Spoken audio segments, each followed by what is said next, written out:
பறந்து விரிந்திருக்கக்கூடிய பாரத மண்ணில் நம்முடைய உணவை தரக்கூடிய விவசாய பெருங்குடி மக்கள் தங்கள் ஆண்டுதோறும் ஆண்டு முழுவதும் அவர்களுக்காக ஒழிக்கக்கூடிய பசுக்களை கோமாதாவாக, காளையாக, சிவனாக, விஷ்ணுவாக பிரார்த்தனை செய்து பூஜித்து ஆண்டு முழுவதும் நமக்கு உணவை வழங்கக்கூடிய உணவு உற்பத்தியிலே முன்னுரிமை தரக்கூடிய அந்த பசுக்களுக்கு இன்றைக்கு கோலாகலமாக விழா எடுத்து பல்வேறு கிராம பகுதிகளில் இன்றைக்கு மிகப்பெரிய திருவிழாவாக நடைபெற்றுக் கொண்டிருக்கின்றது.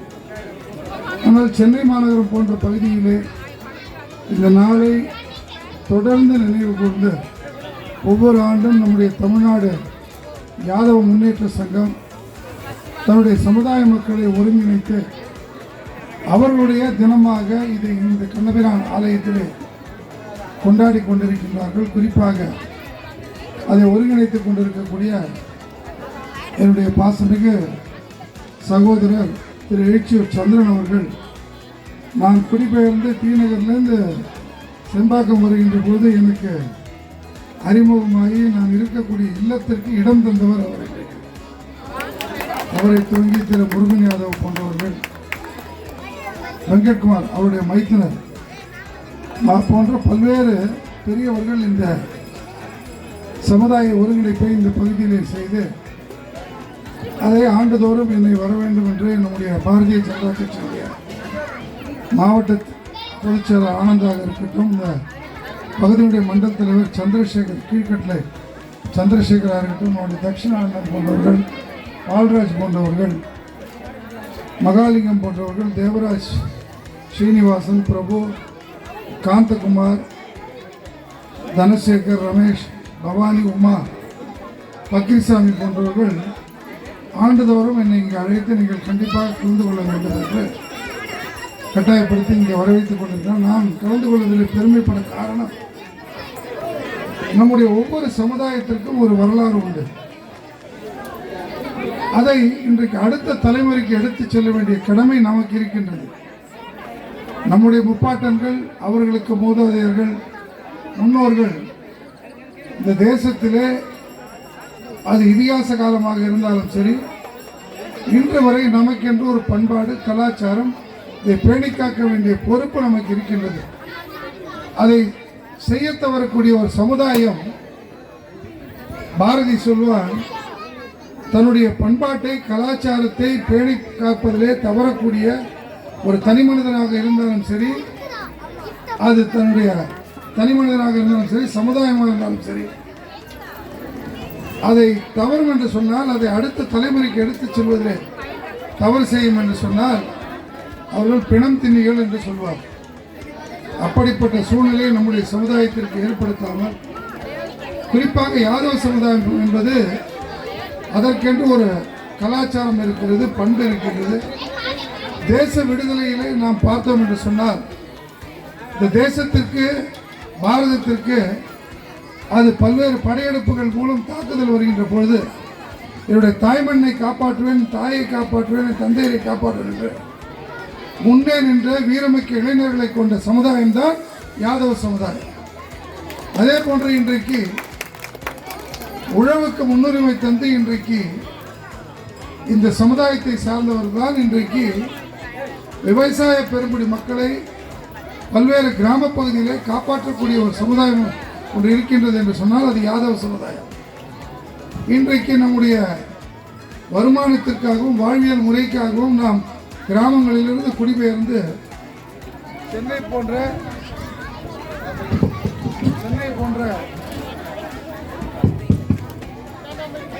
நகர பகுதிகளுக்கு நாம் புலம்பெயர்ந்து குடிபெயர்ந்து தன்னுடைய வாழ்வியல் முறையிலே நாம் குடியிருப்பு வாழ்க்கைகளுக்கு நம்மை மாற்றிக்கொண்டாலும் கூட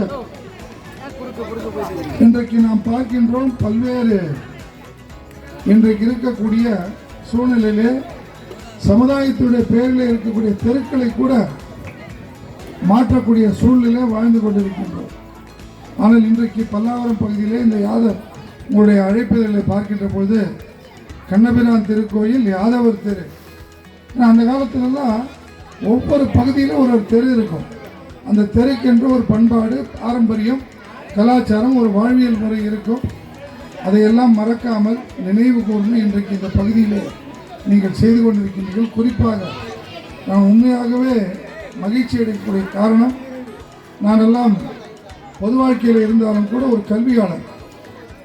கிட்டத்தட்ட 60 ஆண்டுகளுக்கு மேலாக பல்வி கல்வியிலே சிறந்த கல்வியை தரக்கூடிய ஒரு பாரம்பரியமிக்க குடும்பத்தினுடைய வழித்தோன்றலாக 3வது தலைமுறையை சார்ந்தவர். டி நகரில் பார்த்தீங்கன்னா முதல் ஆங்கில வழி கலாச்சார பள்ளியை துவக்கியவர் 1958 என்னுடைய குடும்பம். இதே பள்ளிக்கரண பகுதியில் 2008 50 ஆண்டுகள் கழித்து இங்கே தொடங்கி கடந்த 16 ஆண்டுகளாக இந்த பகுதியில் இருக்கின்றோம். ஆகவே ஒரு கல்வியாளர் என்கின்ற முறையிலே நாங்கள் எல்லாம் மிகவும் கவலைப்பட்டது அடுத்த தலைமுறைக்கு இன்றைக்கு இருக்கக்கூடிய கல்வி முறையிலே, அதாவது ஒரு மெட்டீரியலிஸ்டிக் அப்படின்னு சொல்லுவோம்.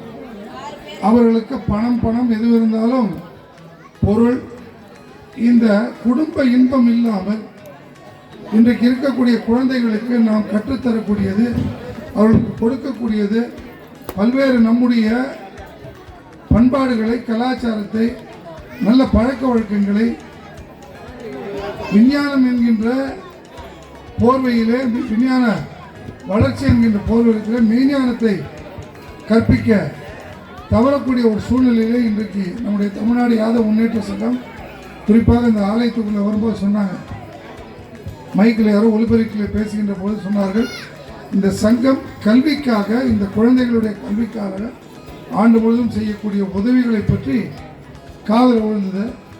எந்த ஒரு சமுதாயம் தன்னுடைய வரக்கூடிய தலைமுறைக்கு, அடுத்த தலைமுறைக்கு நல்ல கல்வியை தருகின்றதோ அந்த கல்வியிலே நம்முடைய பண்பாட்டை, ஒழுக்கத்தை, கலாச்சாரத்தை, நம்முடைய முப்பாட்டன்கள் விட்டு சேர்ந்த பழக்க வழக்கங்களை, எப்படிப்பட்ட விஞ்ஞானம் வந்தாலும், எப்படிப்பட்ட மருத்துவம் வந்தாலும், எது வந்தாலும் இன்றைக்கு பாட்டிய வைத்தியம் தான் இன்றைக்கு சிறந்த வைத்தியம் என்பதை நாம் உணர்ந்திருக்கின்றோம். கொரோனா என்கின்ற பேர் உயிர்கொல்லி நம்மை ஆட்கொண்ட பொழுது அன்றைக்கு தான் மீண்டும் நாம் குடும்ப வாழ்வை, குடும்பத்தினுடைய அந்த முக்கியத்தை உணர்ந்தோம். கிட்டத்தட்ட 8 மாதங்களுக்கு என்னுடைய பள்ளியை சார்ந்த பெற்றோர்கள், குழந்தைகள் எல்லாம் ஒரு பக்கம் எங்களுக்கெல்லாம் வருத்தம் இருந்தாலும் என்னுடைய குழந்தைகளை பள்ளியிலே பார்க்க முடியவில்லை என்றும் சொன்னார்களே, அதுவரை ஒரு தலைமுறைக்கு, இதற்கு முன்பு இருந்த தலைமுறைக்கு கணவர் ஒரு 1.5 லட்சம் சம்பாதிப்பார், மனைவி 1 லட்சம் சம்பாதிப்பாங்க. ஆனால் குழந்தை கிரீச்சில் விட்டுருவாங்க. மாலை 6 மணிக்கு தான் தாயாரோ இல்லை தகப்பனாரோ அந்த பிளே ஸ்கூல்லேருந்து வந்து அழைச்சிட்டு போவாங்க. காலை 8 மணிக்கு அந்த குழந்தைய பேக் பண்ணி, இன்னும் கொடுமைன்னா இன்றைக்கு பல்வேறு பள்ளிகளில் காலை சிற்றுண்டி ஆரம்பித்து மதிய உணவு வரை இன்றைக்கு பள்ளியிலே கொடுத்துட்றாங்க.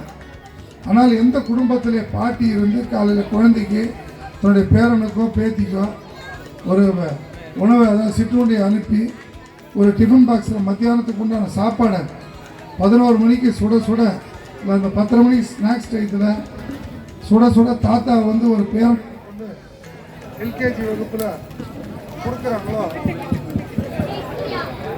கொடுக்குறாங்களோ